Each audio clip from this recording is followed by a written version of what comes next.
Go ahead. And yours. Thank you, Jackie. Sure.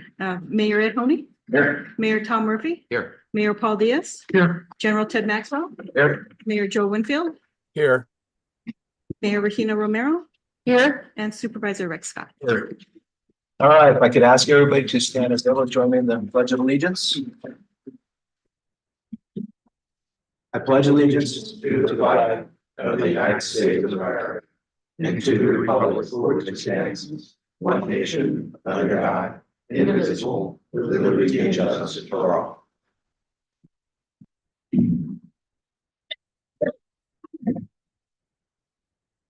All right, Mayor Winfield, it looks to me like you can hear us. Can you just give me a thumbs up so I know we've got you? Perfect. Thank you, sir. And if we could, let's go to call to the audience. Adam, can you lead us in that, please? Good afternoon, Mr. Chairman. There are no requests for speakers today. Well, that makes it easy. I know we've got a time constraint for some of our members. I know Mayor Winfield has to depart about 2 o'clock. This is a single item topic meeting, so I don't think that we should be able to get to some point of closing our discussions out in the next 2 hours. And I just wanted to start off with thanking you all for making your time available. I really appreciate it.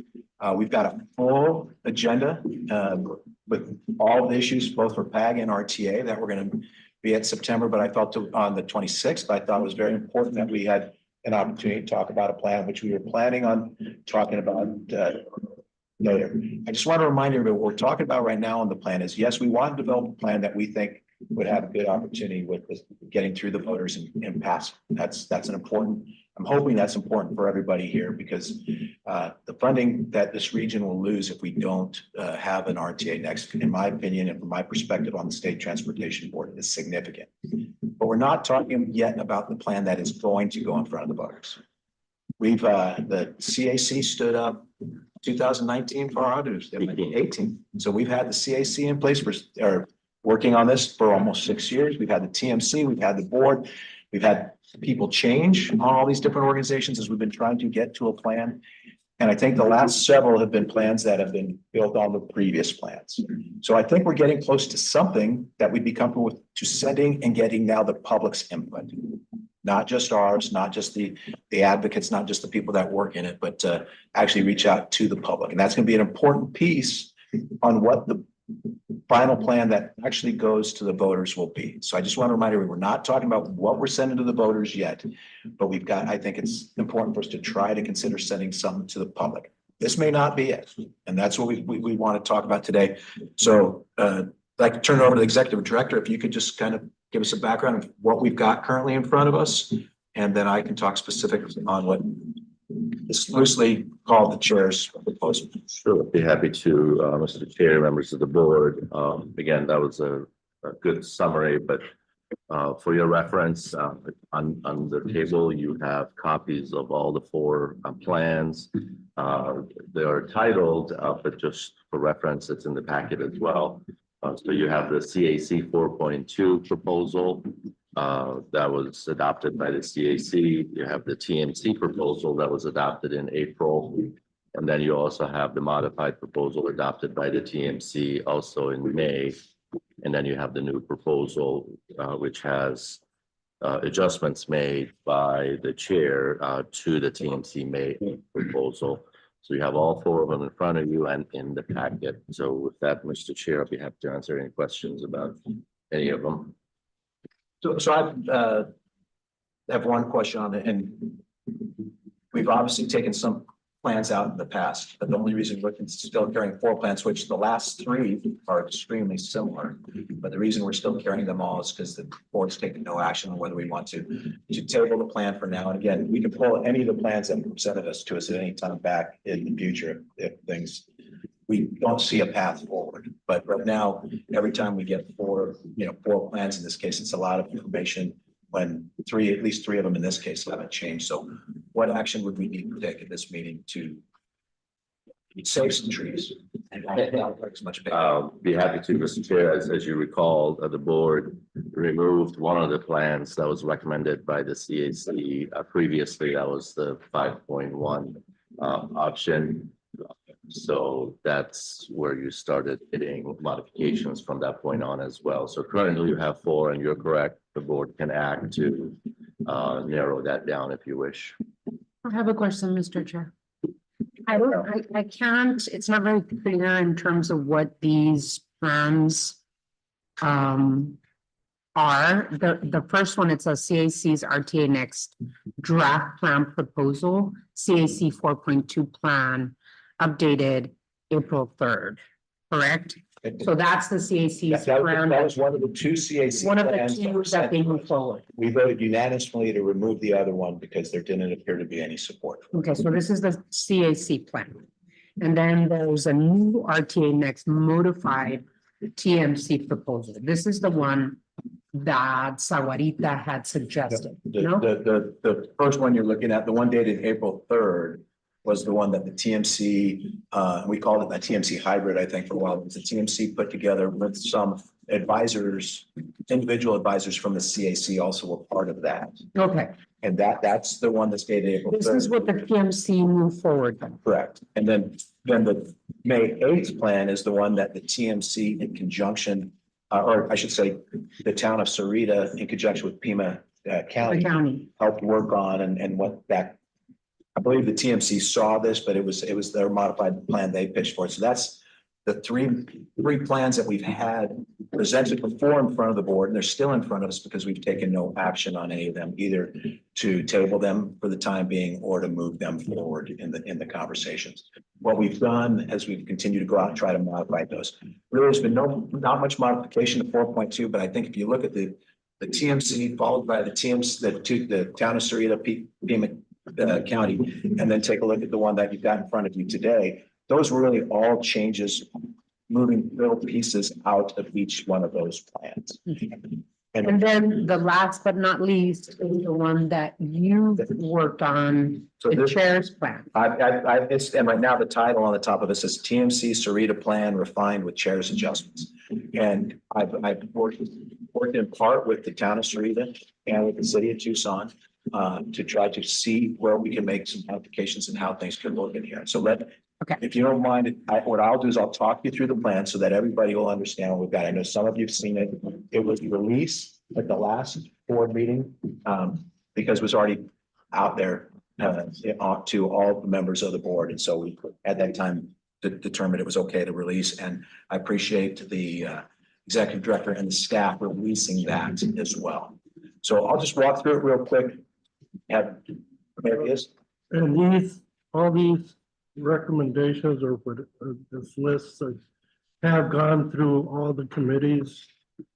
They've been through the one that came from the CAC came through them. The ones that came through the TMC came through them.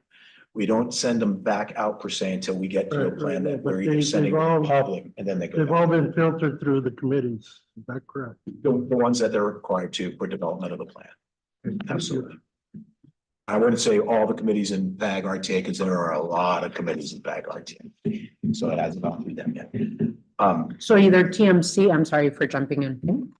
So either TMC or CAC have seen these plans. Correct. And then with the TMC Sawarita plan with chair adjustments, this is something that has further evolved. Exactly. The last three really evolved off the TMC plan. Okay. And that's where the TMC was involved. All right. Any other questions? All right, it's gonna be a pretty quick run through. So the biggest changes that you'll see in this one, first off, the column that's in a darker orange and it's got like a pink color in some of the lines. The pink colors annotated things that did not go into the denominator when we were doing the calculations for the percentage of the RTA plan that is coming to a specific municipality or region in the state. And all those are based on being things that are more global in nature. Sonoran corridor is really just for studies and some potential, some right-of-way purchasing. And it's still at its very early incubator stages. So I counted that across the way. If you've noticed down at the bottom of that roadway element site, so the first page for page 1, You'll see the deferred projects listed. This was a request from one of the municipalities to make sure that we list what the deferred projects are. So people, as they look at this or see this plan, they would know where those roads are also getting. So there's been a lot of questions on the deferred projects. People will talk about, well, when's, the example, when's Houghton getting done in RTA one? Well, it's not. We deferred it. We moved it to RTA next. So we decided to show it in there. So you see that in there. If you look to the right of that orange column, that's where you see all the breakdowns between the different municipalities. So you can kind of see what projects are being done in your region. And it's not necessarily who benefits from the project. It's where the project occurs actually in your region or in your borders. So then if you go to the flip side, safety. So page 2, the changes that's occurred is the inclusion under the first element of safety, ADA, and active transportation element. There's been some questions about if some of the municipalities wanted to use some of their money to make ADA change or ADA additions and improvements. Is there an area where they could consider that? And so that's why that addition was added on there. You see the breakdown there. One thing I'd like to point out is originally in the last plan that came out, all the lines attributed to the city of Tucson were in a single category of $178 million. Some of that was, the thought that they could use it as they see fit, realizing that every project will still come back to this board for approval in that manner. But the money is allocated to them. And amongst working with the city of Tucson, they decided to name 4 projects by name. So La Jolla Boulevard, 29th Street, Mission Road, and Camino Seco projects and their amounts. And then they categorized the amounts that they would spend in both the pedestrian improvements, bikeways, safety initiatives, and traffic signals. So that's the only real change in that element. The next element is a new one. Doesn't exist in the previous plan, and that's the arterial rehabilitation element. Put $20 million in that, right, for the plan. In the pessimistic side, there will be a lot more discussion when we talk down on what I'm now referring to the baseline surplus, and I'll explain why I use that language.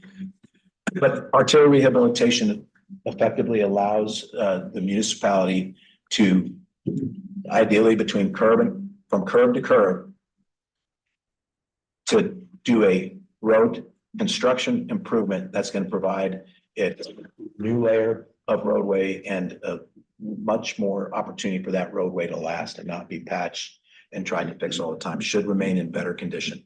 ADOT does this. They do this throughout the state on many projects. And the definition of rehabilitation is just that. So we can have more discussion on that. I'm sure that will come up.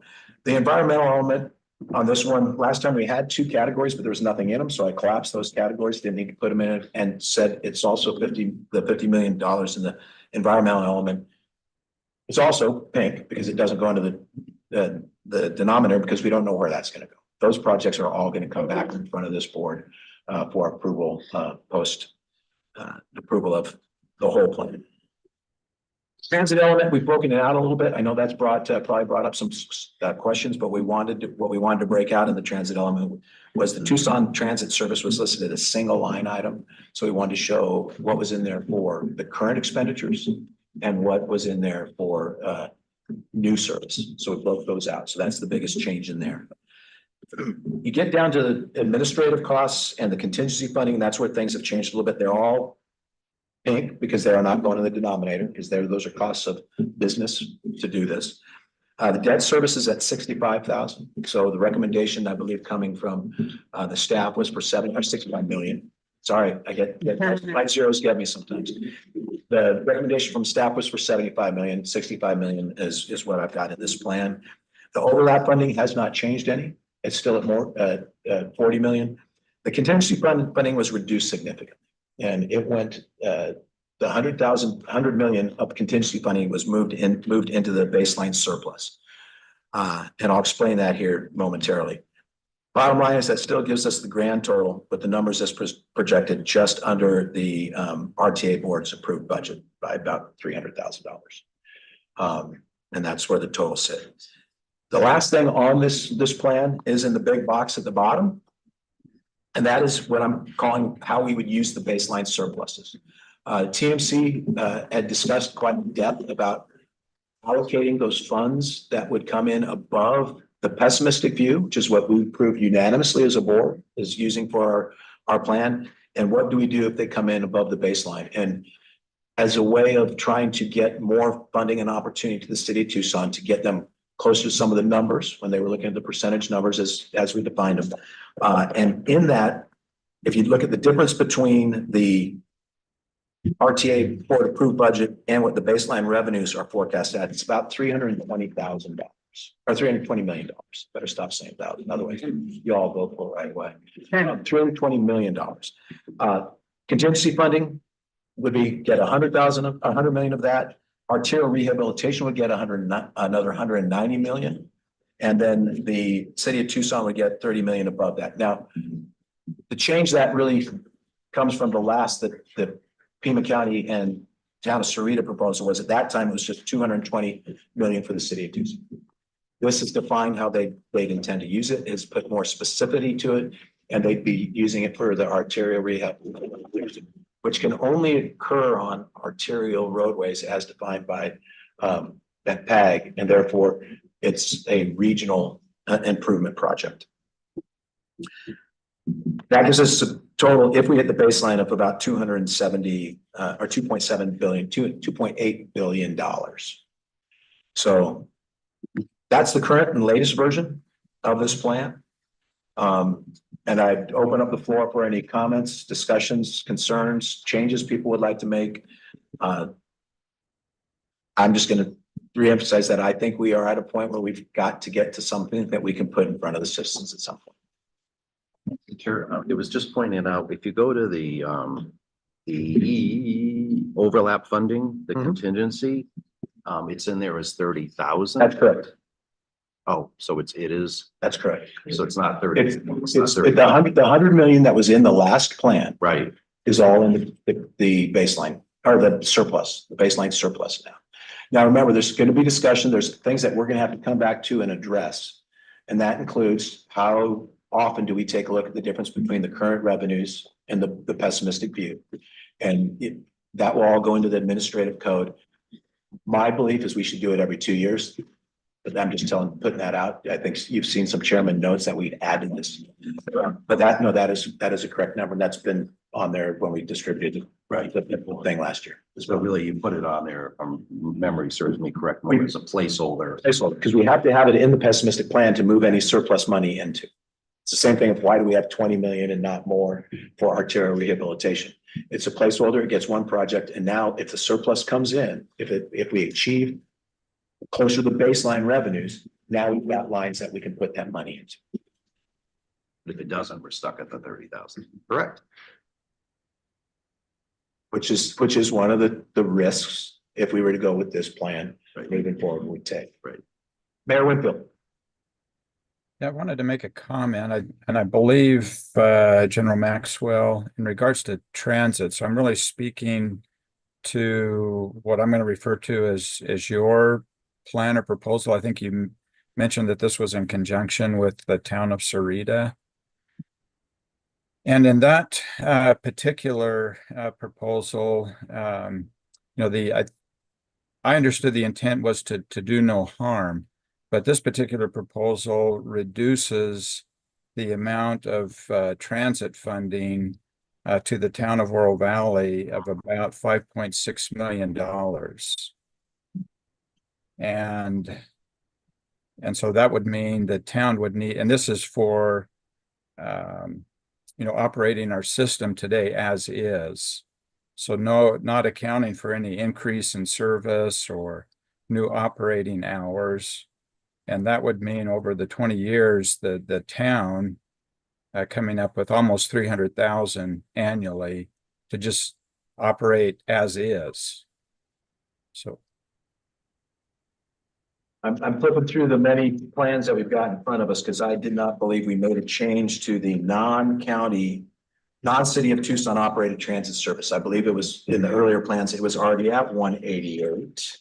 And that's what it's still at. I'm trying to find it on here. So what I and our staff understood is that the plan would designate 37.6 million. And our actual operating costs are 43.2 million. That's today's cost. That's as is. No, that's correct. I see what you're talking about now. You're talking about the percentage, the breakdowns once we got to the individual municipalities.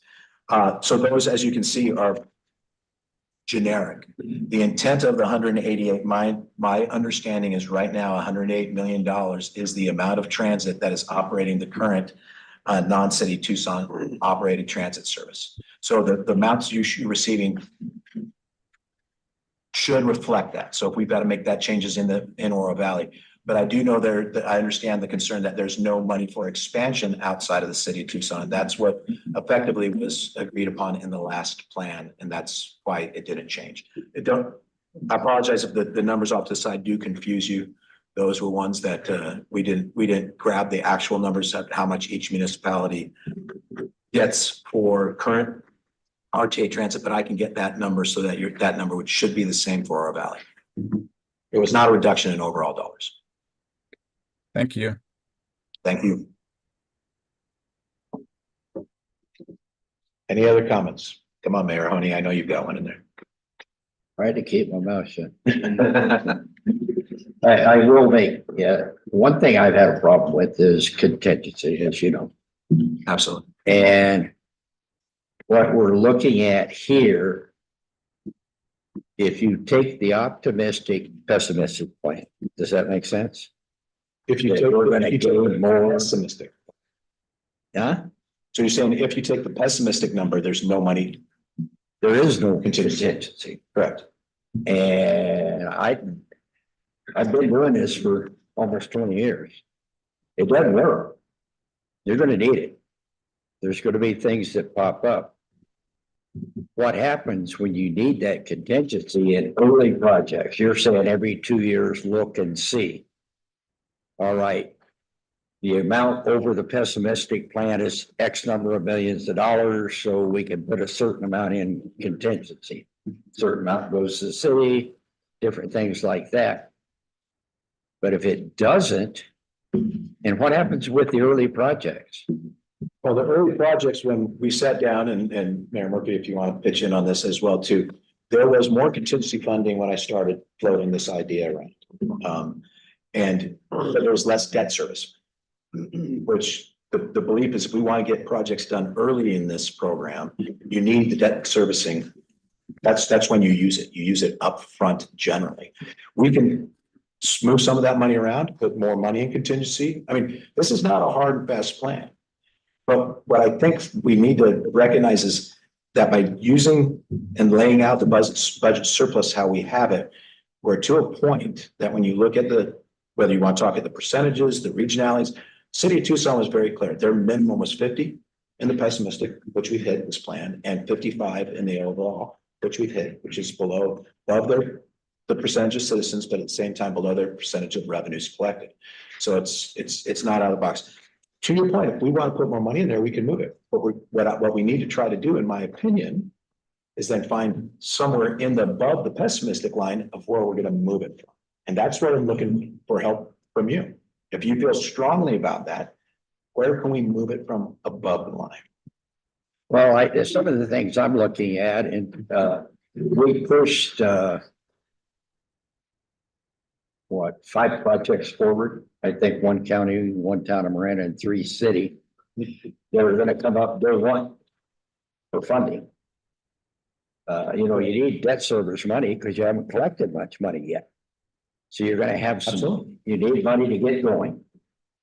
But you also need contingency money. Those projects are probably all going to run over. Because they're old numbers. And Mayor Honey, I fully agree with you. So the question is, where do we get it from? If the thing that's going to hold you back from supporting this is the amount of contingency money, then let's have the conversation. And we can't, the challenge we have with this, and this is the challenge we've had all along, because of the open meeting laws, we can't talk to everybody this. So what we need to do is we need to be ready when we get there to start saying, this is where I think we should move. And I know you've got some thoughts on that, and let's get them out. You shouldn't have said anything. I was gonna just say. Yeah, I met with the general and we talked about this a little bit, but you know, it's. Where are we and what are we doing and all that kind of stuff? We're kind of what ifs, if we get this, you can get that, and if not. You know, there's just a whole lot of things going on. And I don't even want to pick on the city, but I will. As you do usually. But, you know, I'm concerned about the 11 projects that haven't started. And I'm sure Mayor Moreno is as well. And, you know, we're looking at funding there. I don't want to rob PAG for the next 10 years to fund those projects. I really don't. And I think Mayor Winfield and I had talked about this. He didn't want to rob PAG to fund them either, but there's so many moving parts here on funding and where the funding is going to come from. You know, I think before we move on, we got to come up with answers for the projects at hand. And I don't think we've done it. And Mayor, go ahead, Mayor Murphy. Well, no, I agreed with, well, both of your comments, because part of it was knowing our numbers were a little bit firmer at the beginning of the, RTA next plan. So obviously no one thought 30,000 was enough, contingency, on there. Our numbers are probably a little better that's why I was fighting for more of the debt service, to the mayor's point. What I don't know is if we are getting started with the rolled over programs, you know, what do we actually need, right? I mean, there's probably at least a halfway decent number that we would need as a minimum in the debt service, and probably secondarily, where's the comfort factor on the contingency? And, you know, I was talking to my town manager on the way up, you know, I'm struggling in general. Not you, General, I appreciate it. That's all right. I'm struggling with it. Yeah, but there's so many factors. I totally agree with Mayor Honey on, you know, the capacity to deliver. So we have to finish out RTA 1. Correct. And what does that look like? Because I think that's going to give either faith or not faith in the election, right? When we go, I think having, I know the city, you know, has needs. We all have our needs. So looking at going in March, I would be I wouldn't support a May election when not even in the middle of the results of the March election, and you're trying to campaign on two different fronts. So that's, you know, changed for me. And, you know, and back to the PAG, you know, sweeps on, you know, what does that look like? Because I know there's a good effort to try to compartmentalize, you know, all of these different things, the completion of RTA 1, or the projects for RTA next, when is it going to go? But I think they all get sort of mashed together from a voter's perspective on, you know, what does all that look like at the end of the day? Because, you know, we have to go to the voters with something in our councils to say, this is good for everybody. When I was going up to the League of Cities and Towns last week, I was reflecting on all the flyovers and all the construction and kind of the, you know, the early thoughts of 06 when it was really project centric, not percentage centric. And that was part of where we had, you know, I think some success, you know, on there. So really trying to get people from point A to point B in a timely way and adding capacity. So those are just kind of, you know, some of my thoughts, you know, at the time. Marilyn? Another thing, and I try to look at everything at a big picture situation.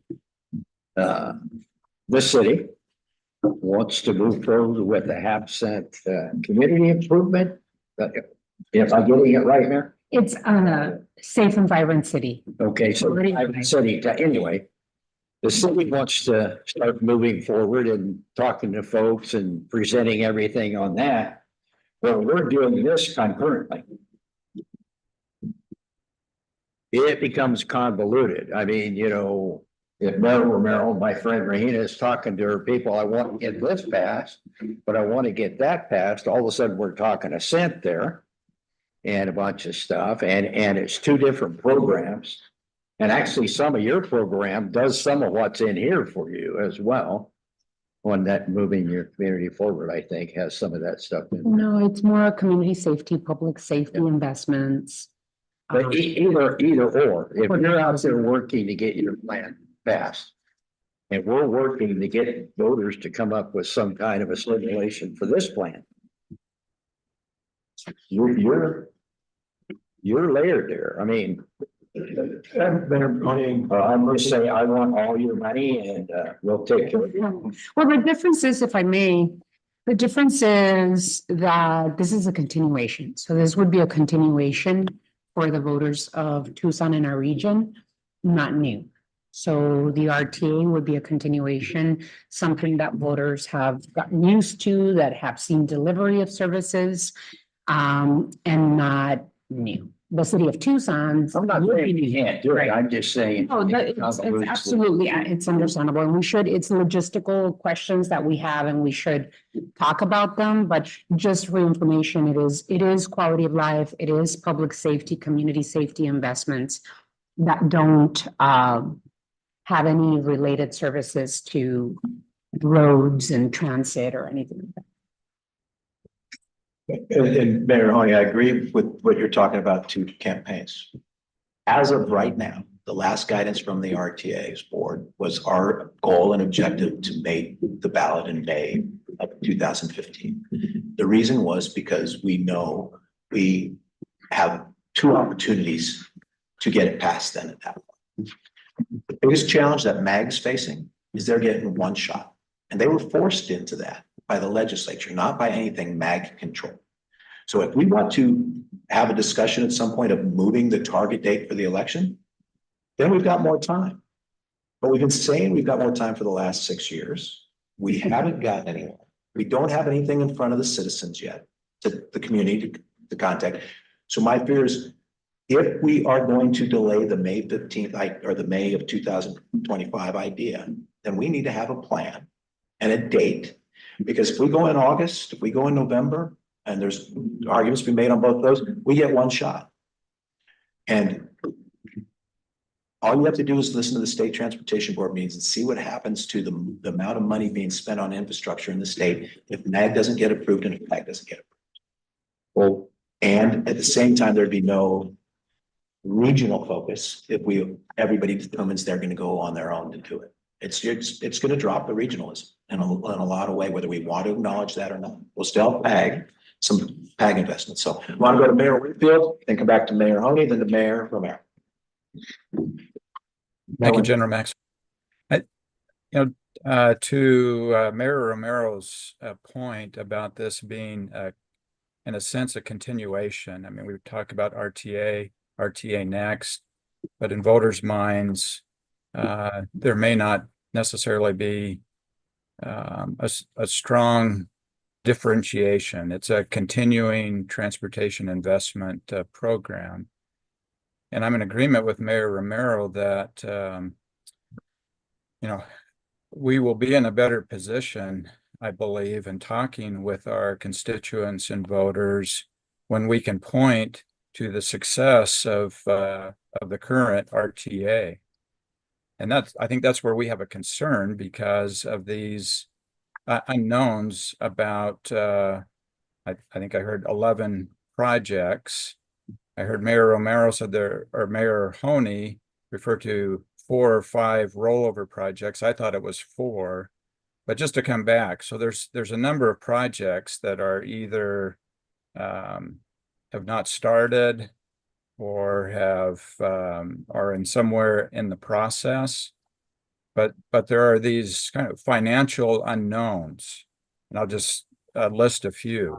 What is the current RTA fund balance?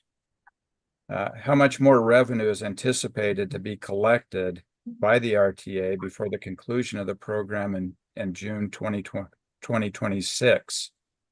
How much more revenue is anticipated to be collected by PAG and surrendered to the RTA before the conclusion of the program in June 2026?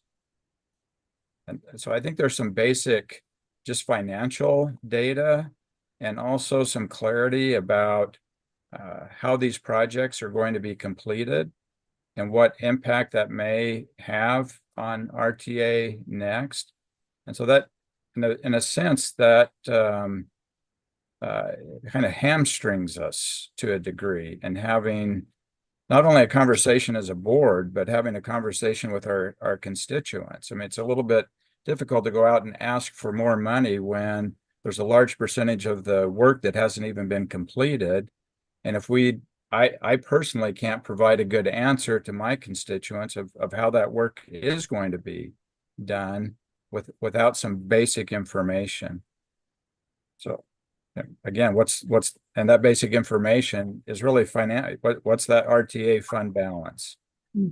How much more revenue are we anticipating collecting between now and June 2026? It was mentioned, at least I think in the report, there was a line that the projects will be completed in 5 years. Well, is that 5 years from today? Is that 5 years from 2026? And I mean, this has been a 20-year process. We're now 2 years to sunsetting this. There's some degree of skepticism that those projects can be completed in 5 years. So there needs to be some kind of data being provided to reassure, I think, the board, and more importantly, voters and constituents that we can deliver. Thank you, Mayor Winfield. Yeah, I do fully understand that concern. I am viewing RTA 1 and RTA Next, why they cannot be separated. If we try to make them both perfect, we will never get anywhere. But I wanted to your question or your comment there about the information. I've talked with the executive director multiple times, and would you like to take a shot at explaining whether this information's been out there or not? I'll be happy to. Thank you, Mr. Chair, Mayor Winfield. The material that was in the July packet had additional information in the July packet. Obviously, we'll bring that to the next meeting of the RTA board as well. That information hopefully answers all of your questions that you just raised. Additionally, the tip that was approved in May has the PAG side of the funding laid out for the remaining 5 years. That's fiscal year 25 through 29. And so we'll bring all that back to you at the next RTA board meeting. But in the meantime, feel free to look at the packet from the July RTA board meeting. That information was already in there. Unfortunately, we didn't have an opportunity to meet in the July. So we'll bring it again at the next RTA board meeting. With that said, the 5-year tip has all the projects programmed, and funding is available for all the projects, with the exception of 2 projects. All other projects are programmed in the 5-year plan. And Mayor Winfield, I'm going to defer back to you with a follow-up, since I'm assuming it's a follow-up to what you just heard. Yeah, it is. Thank you, Chair. I mean, I know staff's reviewed the July packet, Mr. Mogimi, and if that information is there, we'll certainly go back. But at least what I'm hearing from my staff is that basic information is not there. Okay. I'll go back to my staff and we'll review the July packet. But that's what my staff is reporting to me, that this basic information that is not readily available. Mr. Chair, if I may, I appreciate that, Mayor Winfield. We did have a presentation available at the July meeting as well. So I think couple that with the presentation, you would be able to get all the information. And please have staff reach out to us, we'll be able to walk them through it as well. And I would echo that thing as well. Sorry, Mary, didn't mean to cut you off. You want to follow up? Okay. I would echo that. If there's information that any of the board members, and I am amongst them because I've had the same conversation that Mayor Winfield suggested. If there's information you don't think we have, let's try to get it to the executive director individually within the next week so he can make sure to provide it for us. I think the challenge that I've seen in our process is we have a lot of these same questions, but then we don't get specific, or maybe we don't go, and I'm talking we as board members, it's our responsibility, don't go direct to the executive director to give him the specific information of what it is we're not hearing. Because there are things that I'm sure the executive director would tell you in some of our meetings talking about the preparations, goes, but we've shown you that. And so either it's been said and it's been shown and we're just not getting it. So I think it's an opportunity for us to be very specific on what it is we want to see. I fully understand, and I believe there's going to be projects out that from RTA one that are not going to happen. There's revenue issues, there's cost issues, there's a lot of stuff going on. My biggest fear will remain that if we don't get something moving forward soon, June 26th will come around and will be gone. And we will not have a continuation of this 0.5 sales tax or the 0.5%, if we want to put in the percent versus cent. And if that's where we go, then we just need to be ready. And I know a lot of the municipalities are already talking amongst themselves with what they can do. But remember, Maricopa County is different from Pima County because 97% of their residents live in incorporated townships and cities. We don't have that luxury in Pima County. 34% roughly, actually, I think it's more than 36% live in unincorporated Pima County. So I understand there are some benefits for individual municipalities going along. I think we give up the regionalism and we give up a lot of opportunity for support of unincorporated portions of Pima County. Mayor, that's right. Back in line was Mayor Honey, then Mayor Romero, and then Mayor Murphy. How much time you got? We have another meeting later too, so we got to get going too. But I wanted to expand a little on what Mayor Winfield said. He asked a question, how much funding would be available and maybe how much PAG funding would need to be available at the end of 26 when the RTA is done. And then Mr. Martini talked about the 5-year plan, which is mainly funded by PAG, not the RTA tax money. I'd be interested in knowing the estimated cost of completing all the projects, not only the 11, but the 4 that we push forward. I've got a project, the county has one, the mayor has 2 more. If we don't move forward, those 4 are going to be in the PAG funding too. Mm-hmm. And are we going to expend the PAG money for the next 15 years in order to get all these projects done? Or what are we going to do? I mean, there's questions there. I think there has to be a cutoff somewhere. When you were talking about, I study MPOs a lot. And the Phoenix MPO and our MPO vary. The Phoenix MPO with Phoenix and Mesa was set up by the state legislature. And that's why they have to go to the state legislature to even get permission to go to the voters. You know, and I think Governor Ducey even shot down one of their proposals. You know, he thought there was too much maintenance in it. But with us, if we're not successful, we can go back and try again. Ask the people in Pinal County, they're getting ready for their 3rd try. You know, we're not limited like Phoenix. We don't have to go back to the legislature. If we run something out and it fails 45 to 55, we can change the thing and modify it and talk to people. We can go back in a year. You know, some of those programs. So I don't think we're exactly the same.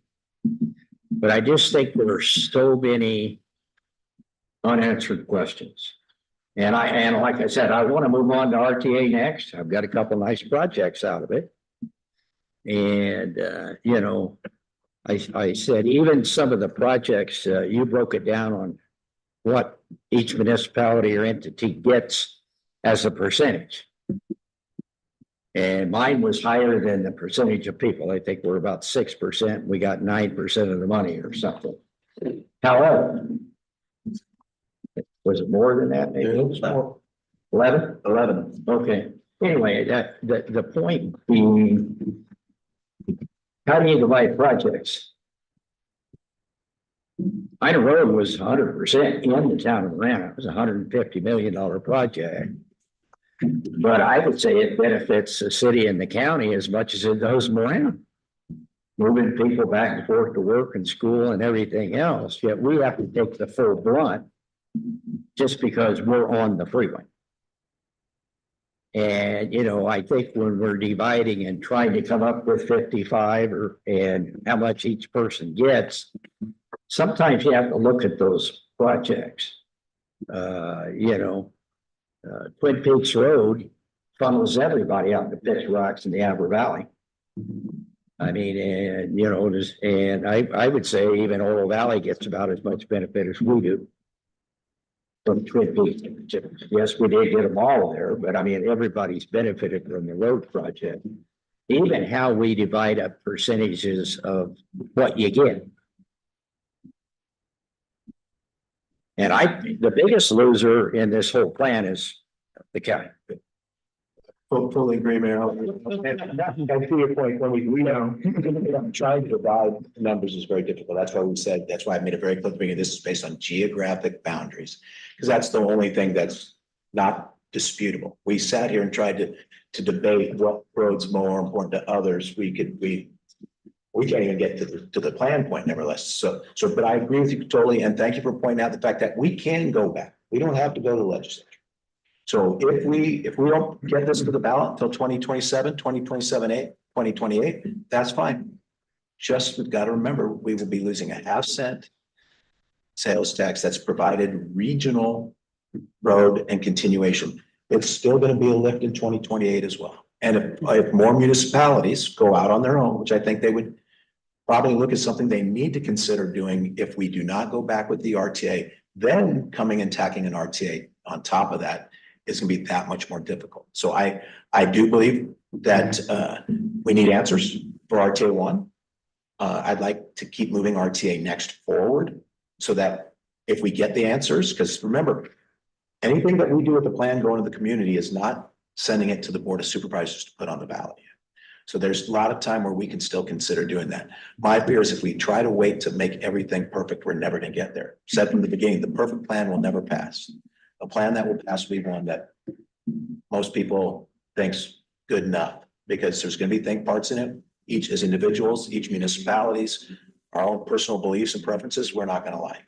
So, but we can go back, but that's the risk we run. And then it increases the likelihood of municipalities going on their own, which takes away from a regional approach.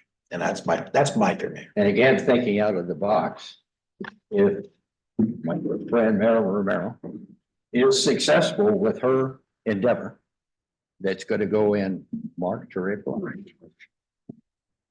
Then I got to go to the city of Tucson, us, and say, okay, you just passed another 1/2 cent. You have 411 already, so that's a cent. We want to approve the RTA again, even if we do it in Continuation. I think that's it's a continuation. no, but it's still a 1/2 cent. Agreed. And you know, say, oh, okay, are the people in the city going to say, well, we approved 411, we approved the new public safety plan, which I think is awesome. Am I going to go again to keep this going? You know, it's a continuation, it's still a 1/2 cent. It's still a tax. And it's still 20 years too. A Absolutely. lot of times you think, well, I'm gonna pass the plan and people don't like it, we'll do away with it. No. You pass the plan, I'm gonna be gone, but Raina's kids will have to be fighting over all that stuff, you know? But I mean, it's for 20 years, not for just a couple of days, you know? Is what we're doing. I want it to work, but I see so many complications. Mr. Chair, may I clarify something? Yes, please. Just for clarification, so the cost breakdown for the different projects are on this sheet. Those cost estimates are relatively new. We've had them within the last 6 months or so. So those are reflected in the sheet. A portion of it is coming from federal funds. That's only 10 million, but the balance is coming from RTA too. And to Mayor Winfield, you had asked, it is only 4 projects. It's not 5. Mayor Romero. Alrighty, thank you, Chair Maxwell. I really appreciate you going above and beyond your responsibilities as chair and really trying to come up with a plan where you hear everyone, right? All the concerns that we've brought to the table that we've taken years to put it all out on the table. And I deeply appreciate all of the hours and hours and hours of looking at numbers, looking at percentages, looking at needs based on what we've all said around this table. Something that really we should be paying you for. But I appreciate that in this plan that you're presenting us today, there's recognition that arterial rehabilitation must be included in the plan. That is something that my colleagues on the council and our City of Tucson team, our administrators and directors were very adamant about having, and frankly, the community in Tucson. You asked Mayor how we're going to present a plan to Tucson voters and regional voters is by presenting a good plan, right? A plan that we can all say we're all giving something, we're all putting something on the table for the benefit of our region. And so if we present them a good plan, if we present them a good plan that the mayor and council in Tucson and in Marana, Oro Valley, Sahuarita, South Tucson, all of you can get your boards to say, okay, this is decent, this is good. Then we could show unified front for voters in our region to say, hey, we're all in this, we all feel that we're getting a good amount of investment, we're also putting money on the table. We could do well. And I think voters understand that this is a continuation of a half-cent sales tax for the benefit of continuing investing in our transit and transportation infrastructure, which, by the way, the infrastructure, the Twin Peaks infrastructure project improves your economy. It improves the economy of your town and our valleys. And so the most important service that we can provide our community, or one of the most important services, is good infrastructure, because good infrastructure leverages private investment. So saying that, we appreciate that the plan allocates 50% of the pessimistic revenue projections to the city of Tucson, includes funding for modernization, pedestrian and bicycle safety, and funds the local match for transformative bus rapid transit project that the city of Tucson and our residents really want to see added in the RTA Next project, and could possibly bring us more than $70 million of federal funds. So it's important that we put that project in there. And then also this plan that you're presenting, Chair Maxwell, does allocate up to 55% of the revenue to the city of Tucson with the baseline revenue projection. Saying that, I need to point out to all of us here that the city of Tucson is taking all of the risk with the baseline revenue to find compromise with all of you and with the plan. So we all said we're going to adopt the pessimistic revenue projection, and by us, the city of Tucson, taking a risk, because we're taking a risk. We don't know if the baseline projection is going to come true or not. We're taking a risk of whether we're going to be able to continue investing in arterial rehab and other important investments that we need to do. So Chair, I generally appreciate the recognition of what you have in front of us. I think that we should take all of the other plans off the table, to be honest with you, and continue with this, what you have in front of us, continue working from this one. And I do think that there should be conversation with the community. Saying that, I support moving forward with this particular plan. To continue the conversation with the community, do community engagement and public outreach. But I do have serious concerns about fully funding the delivery of the 2006 RTA projects. And I think that it's very important that we are clear with the community about how we're going to solve the issue of RTA 1 projects, because I think you're right, it's about 11 projects that we have. And the TIP document, the TIP funding document showed back in December of 2023, it showed a deficit of about $146 million to deliver the remaining roadway element projects, and that's not including the deferred projects. And we are seeing an $84 million shortfall on Grant Road, plus a $62 million shortfall on First Avenue. And that's taking cost-cutting measures that we did already. So I am supportive of moving this plan forward. I do want to hear from the community what we need to do.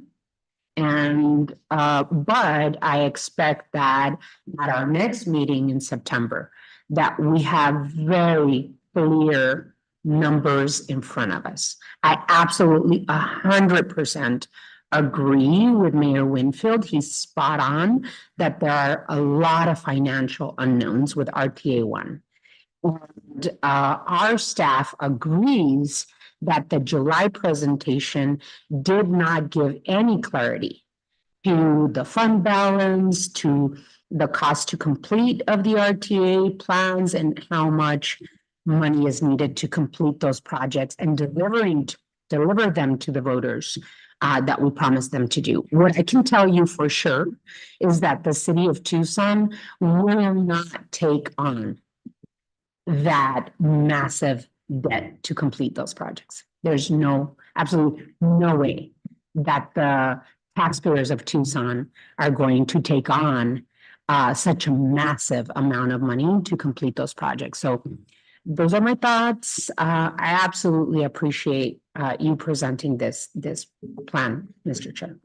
Mayor Murphy. Well, I also want to pass on my appreciation. I know this is a heavy lift and not fun, and you're not being paid enough. You know, I was. No, right, that's not enough. That's true. And that's where I kind of go back to, you know, being less project oriented and more percentage oriented. Because, you know, I always think of this as the people's plan, because that's who's going to vote for it, right? We're just going to throw something on the ballot. So I do worry about when I see the haircut the county is taking, which is, you know, your Vale and your Apper Valley and your Green Valley and your Arivaca and your Amato. Is there enough benefit for all concerned, you know, from a project perspective? I mean, one thought is, because we'll get some clarity on numbers on carryover and what would be the first projects that would go. Obviously, the contingency isn't enough, but you know, if we're backfilling something, you know, the environmental category at the beginning has like $50 million into it. So that might just be a suggestion on where we could look at moving that. And I think just as important is why to me, it's really important that the draft be as sort of close as we can be, because I don't expect when it comes back from the voters. So I, would want to have something closer to, to what we think is the people's plan in the draft. But just as importantly, so we don't get in, and we've had some of these discussions, so we don't get into year 18 of the RTA next, with that is some of the policy conversations that we've had on putting some parameters when we check back in on revenue, when you have to be to design, when you have to be to construction, because the costs do keep going up if there's delays, right? And delays, whether it's inflation or supply chain or whatever it might be, delays are costly, right? So one of the things that I think, along with how much, when we know the numbers, how much PAG sweeps are we talking about? Because I think for some of the smaller communities, we'd almost be better off sunsetting it, fighting for the PAG money over the next 20 years. And if we're doing something parochial individually, but it's the county, if that happens, it's the county that's going to get, hammered at the end of the day. And it's the outlying areas that help carry this. So that's why I believe we should have as close to a good draft that shows benefit for all concerned as we can possibly get to before we move forward. Well, I appreciate the insight on possibly take a look at consideration of the environmental and where that would go, move that into contingency council, that again, take some of the risks of putting the contingency fund up front. I appreciated the executive director's comment, though, that the numbers we've got for the 4 deferred projects are as accurate as any on here. Right. So in that case, it's the bonding, as you said, the debt servicing money that we need, maybe more so than the contingency early. So wide open to making some changes. I've been pretty clear, my experience, I think we'll be making it as a region a huge mistake. Don't take this new tax, because it's every tax time we go to the voters, we've got to understand that's a new tax. It's something new that they're either going to live with it or live without it. I do think we need to try to point out the strengths of RTA 1, the stuff we wouldn't have. We're focusing right now on what we may not get to. And I'll tell you what, we won't get to them all with current revenues. That's not going to happen. I think that's the importance of having the blunt, tough discussion at the next one. The question I think we need to eventually address at the board is, do we want to get this to the citizens earlier or later? Because if we want to move it to August, or we want to move it to November as a possible date, then that gives us more time to do it. But I think we do a lot of this. We do a lot of this. We're moving stuff around, but we're not really making any progress. We go back to the TMC and the CAC, and I think they're pretty firm. We've got, transportation experts and we've got transportation advocates. The CAC, and I was on that for a while, it's not necessarily the citizens in the community. It's not the ones that don't have the time to be involved in that stuff or don't care to be involved in it because they just want the ability to get around town. Right. So I think while we may not have seen a lot of changes, we did see changes in RTA 1, as I recall. Mayor Honey, there were changes made from when we sent it to the citizens, but I see an opportunity that there may be a lot of changes. There's a lot of items on this that if we get overwhelming feedback, because we're not all 100% in agreement with all of them, we get some overwhelming feedback, we're going to be willing to make changes, and it may be necessary so we can get a 9-0 vote on what we're sending to the board.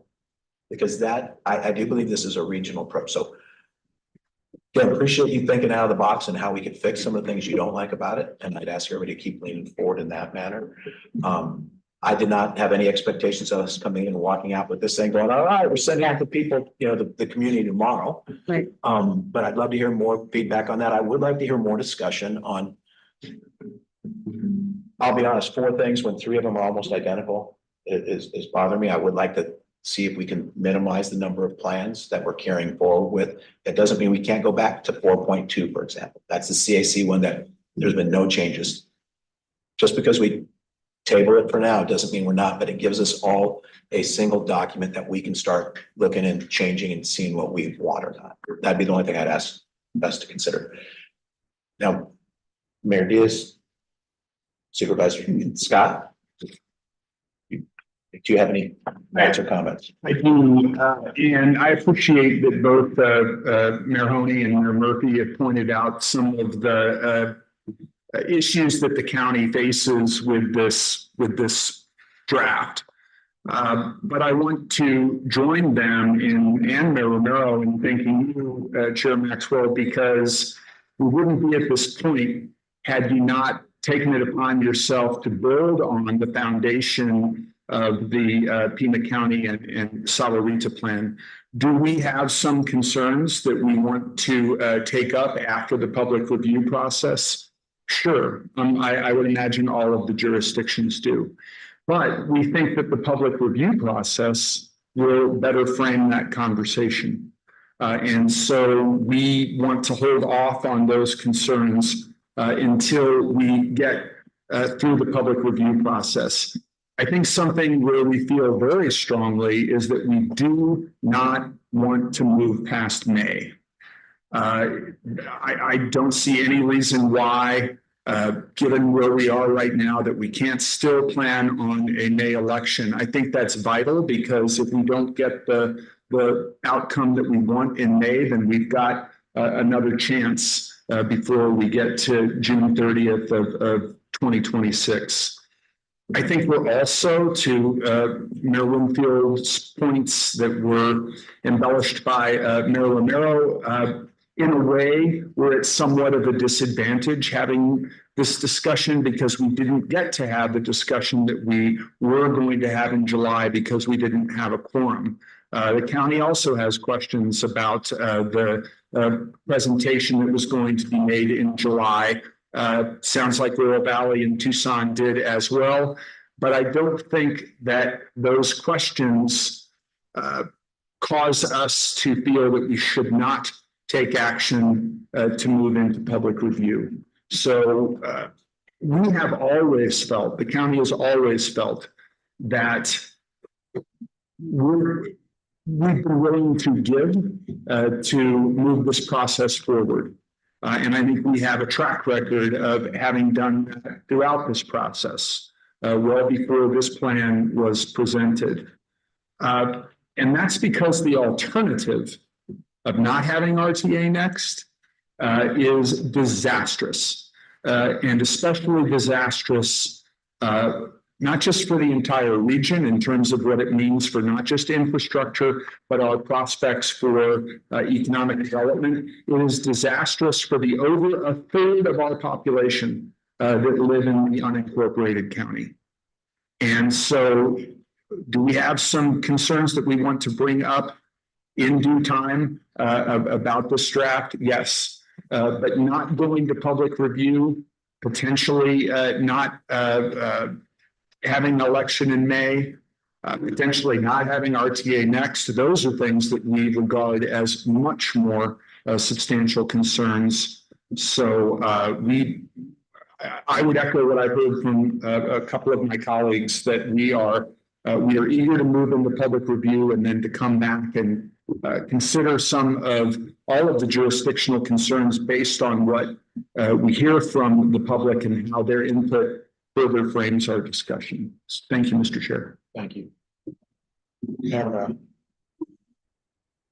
Okay, I just want to remind my colleagues that one of the reasons that we have this plan in front of us that was so kindly put together by Chair Maxwell is because we did our own analysis of what the city of Tucson and its residents would produce if we were to pass our own transportation and transit tax, and we were to go at it alone, as my colleague Mayor Hooney says.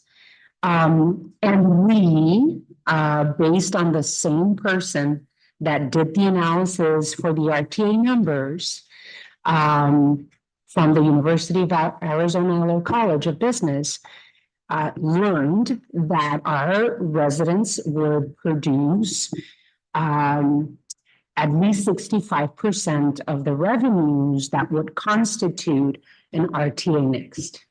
And so we brought those numbers forward, we had that conversation, and we said, we want to still give it a try, even though the last plan that was put in front of us only gave us 43% of the revenues.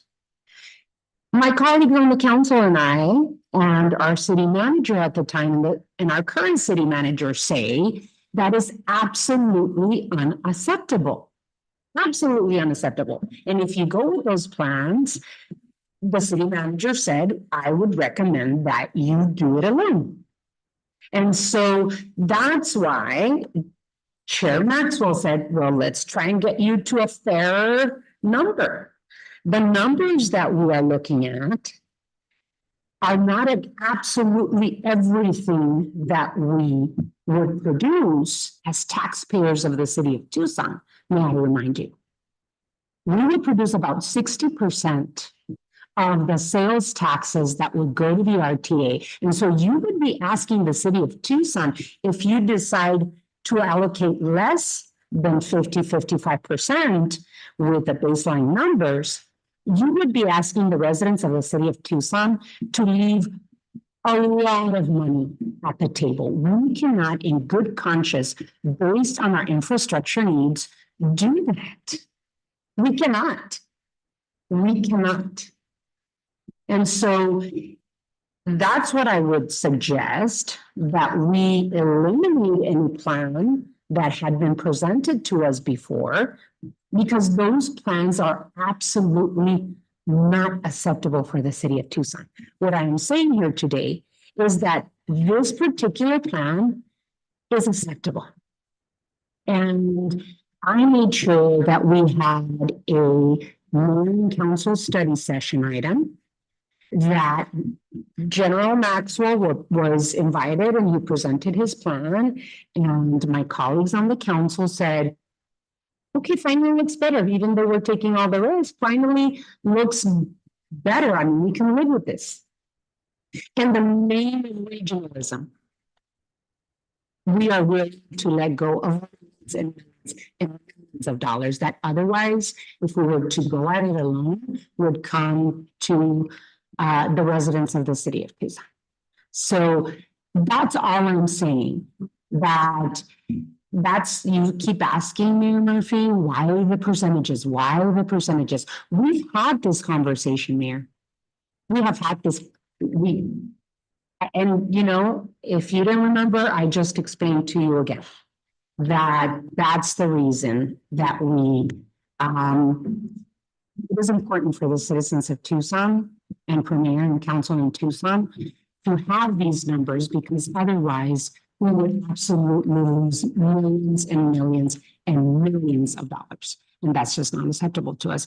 But talking about the date of the possible election for RTA, I think that it is important that we have some buffer before the RTA, the first RTA expires. But we really need to get this right, and we really need to make sure that we include community engagement throughout our region, and to make sure that it is that we're getting to something that the voters will, at the end of the day, whenever it is, if we have a May election or if we have an August election, we'll say, okay, we all feel that we're putting something at the table and contributing to benefit the region. So those are my comments. And I just want to say this plan that you presented to us, Mr. Chair, is the only plan that's acceptable for us to start working from, to get to a place where we can show it to our community. So let me, Mayor Murphy, I'll come to you a second. I just want to follow up real quick on that. First off, I appreciate the kind words. It's something I said at the city study session as well. If this doesn't get across the finish line, no matter what effort we've all put into it, it's for naught. I truly view it that way. So I appreciate that. And remember, this plan, the one that's in front of you today, it wasn't built by me at all. It was modified with help from others, but it was a plan that was built by the CAC, by the TMC, by each one of your departments of transportation. All these things that are on there didn't come from me. That came from you. That's why I agree with, at minimum, I'm probably going to ask you before the end that we just go down to a single plan. But because we are so stringent and so aware of the open meeting law violations that we don't want to start working deals. I'm going to ask something right up front based on the comment that Mayor Murphy made. One easy fix to solve some of the worry about contingency funding, and one easy fix to, to move it, because they're both, and it doesn't affect the total overall numbers. What would this board's gut feel be for moving 25 of the environmental 50 million into the baseline surplus and moving 25 of the contingency out of baseline surplus into the contingency line? I understood the first part. I didn't understand the second. So right now we've got 100 million in baseline surplus for contingency. Right. So make it 75. To make it 75, Okay. moves 25 million out of the environmental line. So it goes down to 25, but we put in environmental for 25 in the surplus. And therefore now you'd have a $25 million contingency fund right out the door. That's better than 30,000. And then 25 million in the environmental. Back in from the contingency. Yeah, yes, correct. You have. But then it's added towards the end. Okay, that makes sense. Okay, so that's a change I'm gonna make to this, whether we accept it or not today, because I think that starts, it may not be enough, Maroney, I understand, but it's starting to address. To me, this is where we're at in this game. Everything's incremental and everything's little. Right. The RTA 1 issue is gonna be, we bring your battle gear for the next meeting. It's gonna be an issue. We've got problems. And the question, and Maroney, you alluded to it, is one of your concerns is, well, if we don't get the RT next, well, then we've still got to do those other 4 projects. Well, we actually took them out, we moved it, but if we put those 4 projects back in, now you're talking about how you're gonna get them done. We're talking decades. Well, now you're talking 15 projects. Right. Do you know what kind of money it will at the end of the century or what, My belief is the best way to get all those done, like we voted 9-0. And it is gonna be a passage of an RTA. So I appreciate all your time, work. I actually don't, we'll be, have Mayor Winfield out in plenty of time, but I'd still like to continue the conversation. And if there's any tweaks that we can make to it, so that what comes out of here is an improved product from this one, then we're one step closer. And I also want to throw out an idea. There's nothing that says we can't go out with a plan to the community. Knowing, even if we decide to go in August, what I'd hate to do is if we decided we were going to move to August, because I know I've heard, Mayor Murphy, you're concerned the other way. Don't want to delay. I'm on board with Supervisor Scott. I think we're better taking 2 shots at it than 1. But there's nothing wrong with us moving a plan that we want to go and start community input on. Because we're not voting that we're putting it on the ballot. We're not even voting when we're putting it on the ballot. We're voting that we want to get feedback on this plan as it's written today, the 25th of 26th of September at our October meeting, any other time. But at some point, once we get to the point where we say, okay, we need feedback, because we talked, Murphy, you mentioned the people's plan. Well, that's fine. We haven't even let the people have them. No, that's why I've been. So if we're gonna do a people's plan, we need to get the feedback from the people. I need to hear more from Morro Valley. If they need expansion for their transit services, well, then maybe we need to build some of that in. If, we've got a lot of concerns that come up when we look at a specific plan, but we yet haven't really gone back and gotten input from others. So that's my sales pitch. Supervisor Scott, the Mayor Romero, and then Mayor Murphy. I feel like I'm channeling my inner Tom Murphy when I say this, because public input will better refine and distill what we end up talking about after that public review period. But the other thing that I think is really important to ask that we discuss is, how are the various jurisdictions going to have input into what we expect from the public review period? And I would hope that there is an agenda item on the RTA board agenda for September 26th, so that we can discuss, and we'll have some time to go back to our jurisdictions and talk with our colleagues about what our expectations are for the public review period. I'd like to see a draft communications plan from staff, because we're doing things differently this time. In 2006, there wasn't an RTA board. Now there is one. And we should have some input, all of us, into what that public outreach plan looks like, but we need something to build our comments on. So I'm hopeful that there'd be an agenda item on September 26th talking about public review. And sounds like your grins make me think that you're already thinking about this. Because I think we need to be able to offer some input into what that looks like and what our expectations are as different jurisdictions. Mr. Chair, Supervisor Rex, we'll be happy to. We'll have a draft, and obviously it's subject to modification, and the timeline becomes the question. Is it a 3-month process or a 6-month process? So we need direction from the board at that time. So just to follow up with a question based on Mr. Mogini's comments, you're saying that staff is hopeful that we would make a decision about moving to public review either at this meeting or that meeting. Based on today's conversations, I think it would be helpful to do it at the next meeting with an understanding of the timeline for the public outreach. When do we anticipate to have comments back? What we're going to do with those comments, because we would need some time for the board to make adjustments as needed.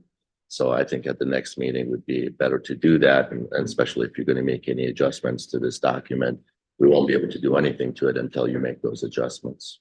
Thank you.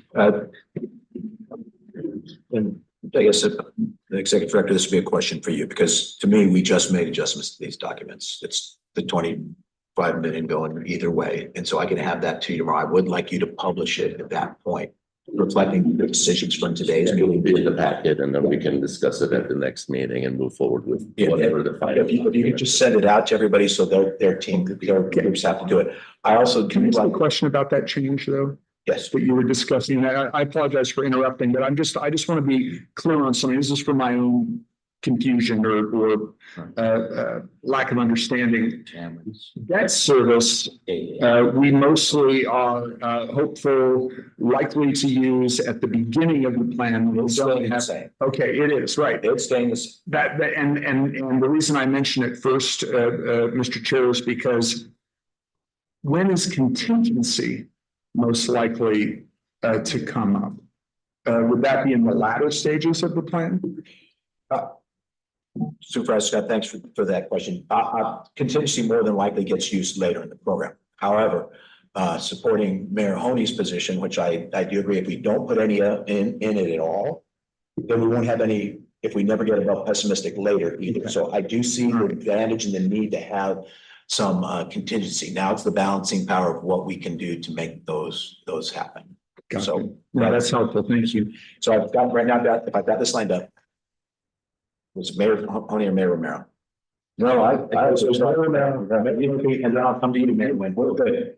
I would like to reiterate the importance of having an agenda item for the RTA meeting in September to discuss the community engagement and public outreach, with also the possibility of being able to have a third party do the engagement, very neutral third party that can gather some information, make sure that they're touching all of the regions, right? The hard to get corners of the region, the hard to get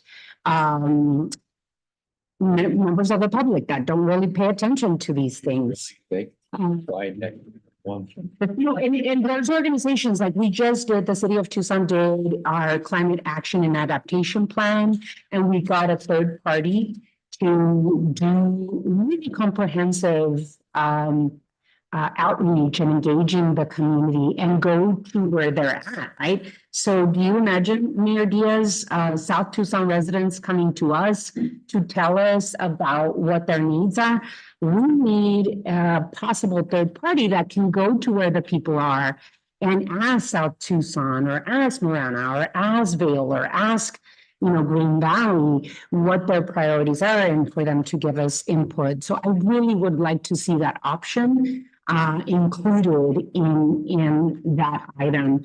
And the city of Tucson has resources to share if you'd like to. We There's local organizations that could possibly be hired to do that community engagement. The second thing that I'd like to make sure that we have in the discussion for RTA one projects is very clear numbers and financial materials as to what is the cost to complete of the 11 remaining projects and how much fund balance we have, how much we're projecting to get until we have the RTA next election. And if the 11 projects that are left are doable, and answers about if there's not enough money, then how are we planning to pay for those RTA one projects? Because the community is going to ask us that when we go ask them for more money. Absolutely. Thank you. So I heard the executive director say that they would add that topic onto the agenda for the September. Of course, project.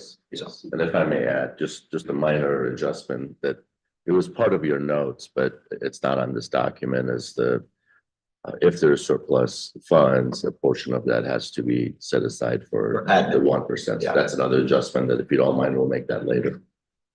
I think we've had that discussion before and somebody didn't make that. So I've got it down there, and I will review all the adjustments I'm going to make when we're at the end of the meeting today. Well, I know for September 26th, let's order supper. With their comfy parents. Which I'm fine with, on there, because there's a lot to be covered, what we didn't cover. Maybe that's not really a joke. It's No, I know it's not. a true statement. On there. And then I guess you wearing, your SILC hat, because what I worry about for the, March and May election, you know, we're all going to be dipping, the city will be dipping into the same, you know, Jim Clicks of the world, so to speak, right? To help with these initiatives.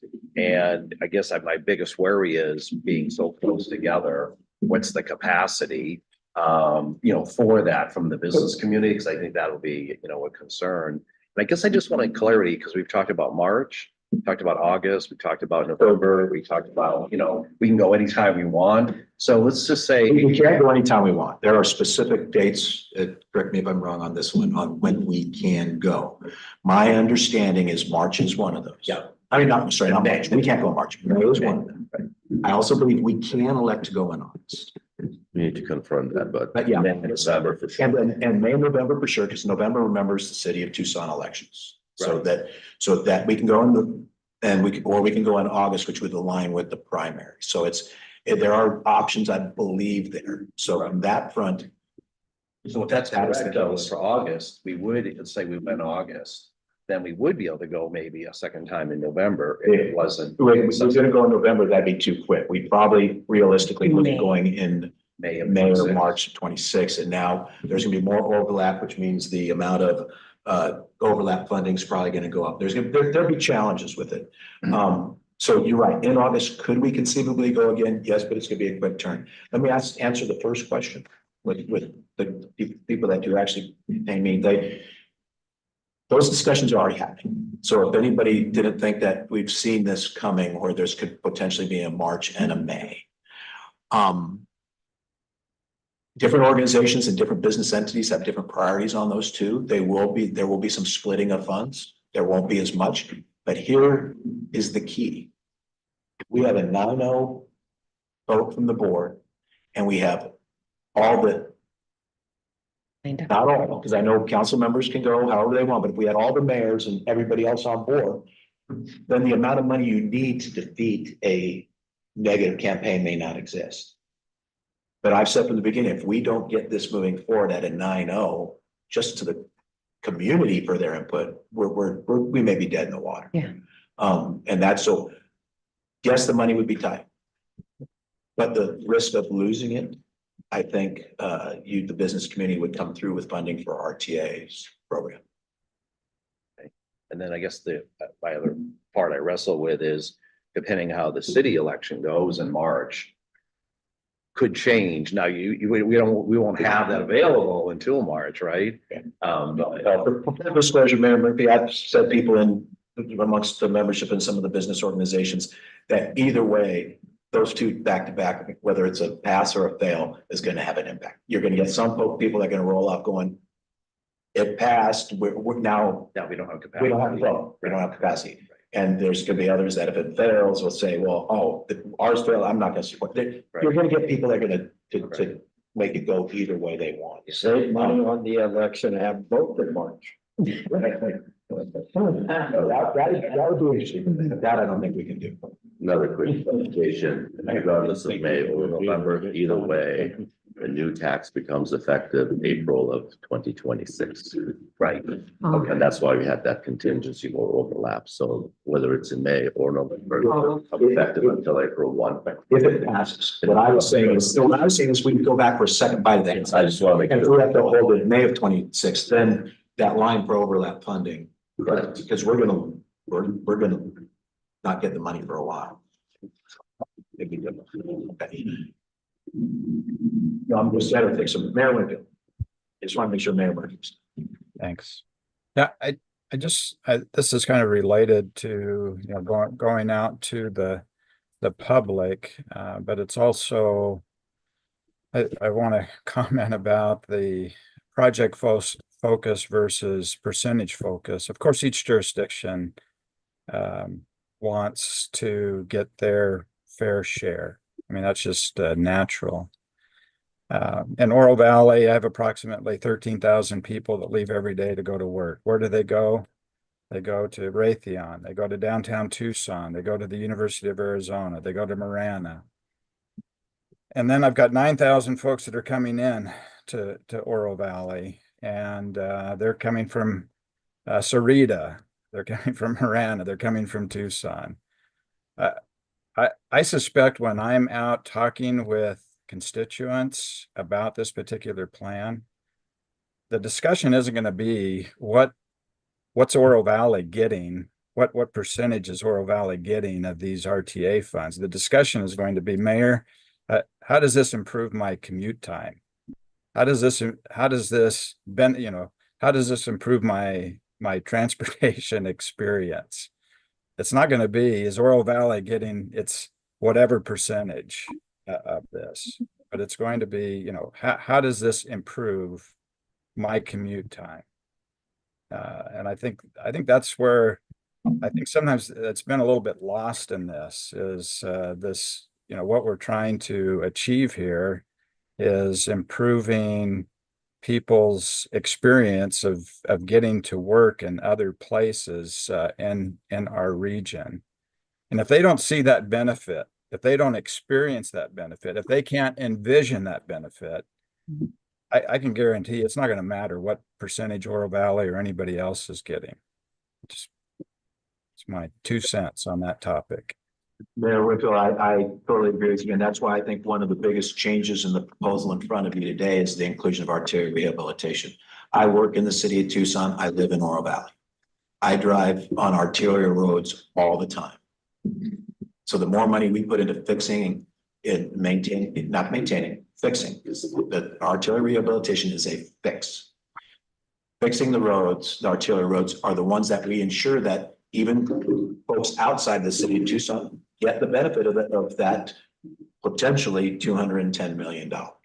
Because it's the roads, Mayor Murphy, you take when you come up to Tucson, it's the ones we all take when we go down, because those are the roads, and I think we would probably all say some of them need to be rehabilitated. There's no doubt about it. So I think that is the biggest change on this thing, because you're right.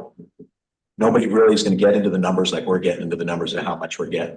It's going to be, how does it change the overall transportation system in this region for the better for us as individuals? And that's the message you got to sell. And I've got confidence in my mayor in Oro Valley that he can sell that. Okay, you're not smiling. There's a delay. So, all right. Any other comments on what we've got? Oh, sorry, Mayor Diaz. I knew I had 3 people over here. I'd just like to say that instead of being pessimistic, I'm an optimist. And with that is that, our majority of the sales tax is restaurants, right? Income. So the rest of it is spent out everywhere, even in Rural Valley. I've been there. So we know money. But the thing is that, I like just to say that, we're only asking for 1.94%. So thank you. Yeah, Putting in there it is, that is true. I think it's a $25 million under the safety and active transportation system. And Right. so, Mhm. so I think we're aware of that. We appreciate the continued support for some of these. Because like I said, if we wanted, when you come back to the fundraising, to get this through, I think our citizenry, we're gonna need all the mayors on board and support of it one way or the other. So I'm committed to continuing to work the minutia to get this to the point where you all are. Just remember, that has to occur by the time we send it to the county. All right. So hearing no other conversation going on, I would like to ask if anybody's got a desire to table the other three plans that we currently have been publishing every time, although we haven't discussed, we always discuss the newest and latest. And once the adjustments are made, then take all changes going forward to this current plan. So Second. okay, any further discussion? Okay, all those in favor? Aye. All those opposed? Okay, unanimously, we're down to one plan for our focus. Thank you for that. That's made all this worth it. The other thing is the next one will be a long meeting. I will get this back out to you tomorrow. We should bring a yoga pants. We should be ready. It's and I am 100% on board as we need to have the honest, real discussion on how we're gonna get RTA one. And there's gonna be some things that will probably be discussed that people won't like. There's gonna be some things, but this board, as a reminder, we committed to getting them all done eventually over time. But that's, you know, with or without RTA next, it's gonna take a prolonged look without sacrificing everything that PAG's got going for it. So Mayor Murphy, then Mayor Honey. When do you expect, because we've had good conversations, you and I, about the policies, because what I don't want is our TAX to be repeated. So where do you see that? So that's a great point, Mayor Murphy, and maybe we can turn a little bit to the executive director. But my understanding is that is something that we will continue to work going forward as we go to finalize what's in the administrative code. That includes everything that we've talked about. There were, if anybody is unaware, there was a notes page that I had attached for the July meeting to kind of put out the fact that it's been discussed. And that was a conglomeration of conversations with three of you, because there's only three of you I could discuss, and we put those things in there. And those are to be worked. And I think once we don't need to send those necessarily, in my opinion, to the community. What we need to hear from the community on is these items. What do you think about what we've got here? But that is going to be a critical part, everything from how often do we assess if we're above the pessimistic? What happens with those dollars? Where do they go? Right now, you know, in the draft, it was contingency first, then a combination of contingency in the city of Tucson. Well, now we're putting the environmental, well, when we just took from, those might change, but we've got time to do that. And it will eventually, to me, that's where, while they're out getting the information, whether it's the PAG, the third party, both different third party. I mean, there's a lot of ways we can do it. I mean, if somebody around this table believes there's somebody best to get their information from their community, bring it. You know, Marana's different from Sarita. So although you don't always acknowledge that two different complete municipalities, we're all different. So there may be better ways to get that data, you know, and input on that. But while we're doing that, the executive director mentioned we're gonna have to decide it's gonna be 3 months or it's gonna be 6 months. That may drive the date we go to the ballot. But during that time, I'm sure they're gonna come back and give us updates, but at that point on the RTA, I don't want every time we get a little update on what they're hearing to be changing things. That's to me when we bear down and, to use the words, and we get the administrative code in the background. How do we want to deal with above pessimistic? How do we want to allocate the debt servicing? Is it just first come, first serve on the project list? There's a lot that has to go in there, I think, the details. What do we do if projects get delayed? How many years do you know, what defines a delayed project? What defines, especially in the environment, in the element, you know, in the elements, those aren't named projects. Sometimes how often do we review? Do we need to slide some projects to later and bring some projects forward because either that municipality or the situation around that roadway is changing? You know, we had little flexibility in RTA one. We were projects that have hurt us have been the discussions on, because the delay ended up costing more money. Mhm. We can argue if we got to a better solution or not, because in some cases I think we have, but we've had projects where we've changed significantly without having to go back to the voters because it still met the basic premise of the objective of the changes. But anytime we delay a project, it's going to cost more money. So I think we do have to have those conversations, and those aren't going to always be easy conversations either. Because when we're talking about moving money around, you know, and delays and sliding some municipalities' projects or delaying other things. I mean, there was a lot of that done in RTA 1, 2, people just forget about it. But I do think, yes, we're at the end of RTA 1. We need to be able to give the citizens and the voters and the taxpayers answers on how we're going to finish those projects, how we're going to get to what we promised them.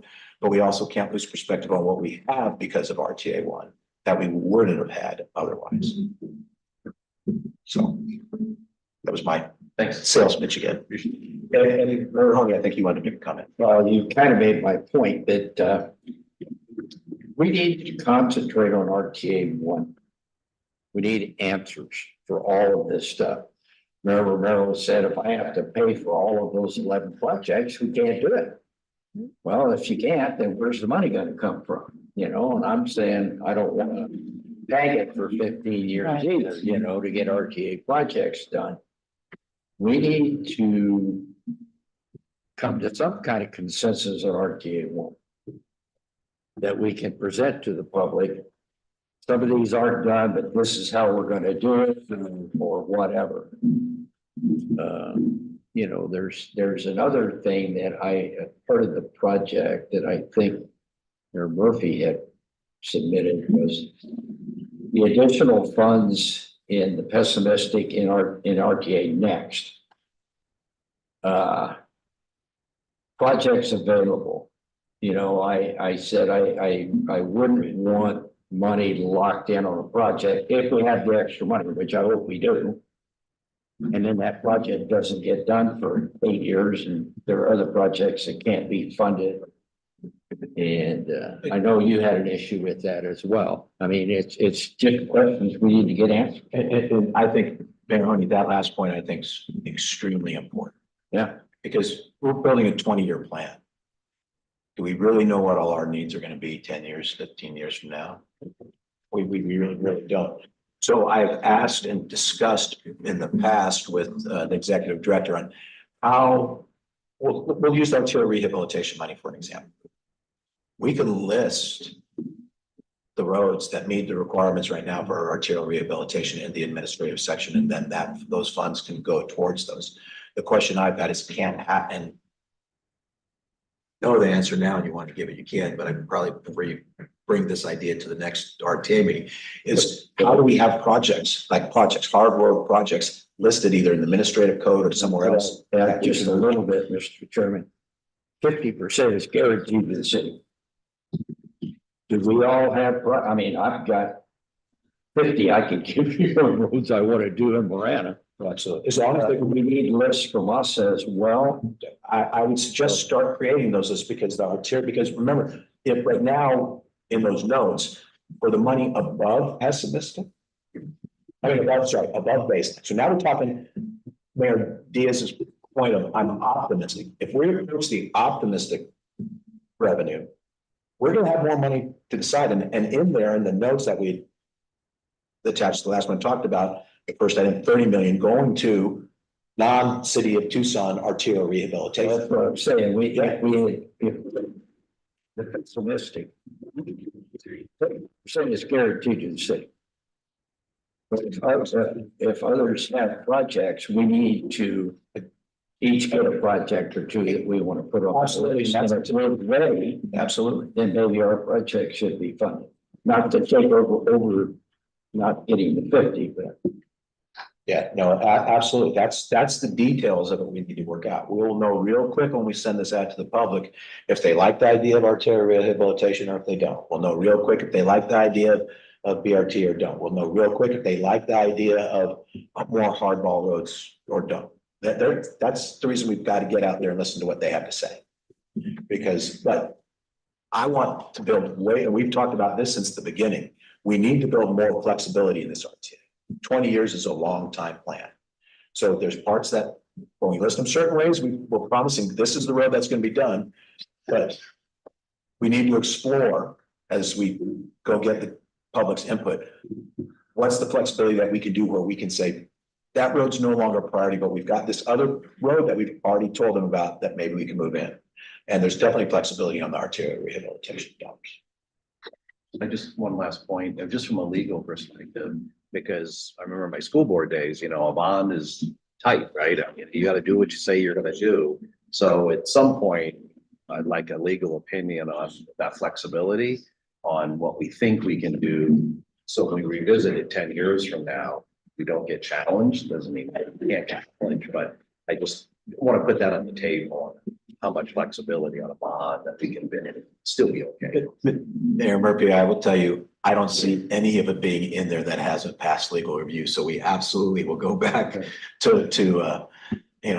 Benavides, and get because if it's illegal, we're not going to put it in the administrative code. Right? So it's got to be one that we know by listening. That was one of the conversations that with the city of Tucson, and they elected to put 4 of their roads in the safety and active transportation element, but not insert the entire list of $178 million projects, because in the elements, it provides them more flexibility. So if there's ways to create that, I know we can create an arterial rehabilitation. I know we can create it in elements. It's a little bit more difficult in the roadway elements. I'm sure the executive director will, with the input and the legal counseling, will let us know if we're doing something. Thanks. All right, any final comments? If not, I'll go ahead. Thank you for your time. Appreciate you making the extra day. I think we made progress, and just be ready. The 26th is going to be one heck of a meeting. All right, you're welcome to adjourn.